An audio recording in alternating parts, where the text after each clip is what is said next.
அஸ்ஸலாமு அலைக்கும். Hi friends, welcome back to our channel. என்னோட குக்கிங் சேனல் பிடிச்சிருந்தா லைக் பண்ணுங்கள், ஷேர் பண்ணுங்கள், பக்கத்தில் இருக்கிற பெல் ஐக்கானை கிளிக் பண்ணுங்கள். இன்றைக்கி என்ன வீடியோ பார்க்க போகிறோன்னா, காயல்பட்டினம் ஃபேமஸ் மஞ்சள் சோறு எப்படி பண்ணலாம் ரெசிபி பார்க்கலாம் வாங்க. சட்டியை வைக்கலாம். ஹீட் ஆனதுக்கப்புறம் தேங்காய் எண்ணெய், ரம்ப இலை, க்ரீன் பச்சை மிளகாய், வெங்காயம், பூண்டு இதெல்லாம் போட்டு நல்லா வதக்கிக்கணும். இது நல்லா வதக்கினதுக்கப்புறம் இதில் மோஸ்ட்லி நம்ம மெயினாக போடக்கூடாது என்னென்னா இஞ்சி பூண்டு போடக்கூடாது. இது மஞ்சள் சோறுனால மஞ்சள் தான் மெயினாக நம்ம யூஸ் பண்ணணும். இது நல்லா வதக்கினதுக்கப்புறம்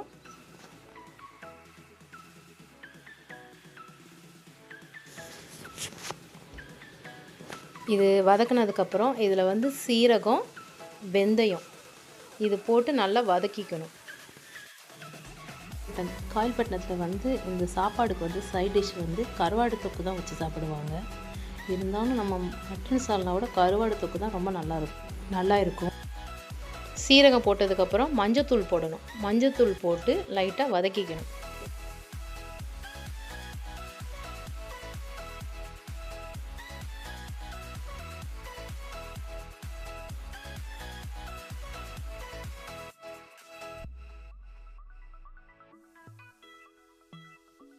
அரிசியும் பாலும் என்ன கணக்குனா, அரிசி 4 விளக்கு, பால் 1.5 தேங்காய் பால் எடுத்து இதில் ஊற்றிருக்கு.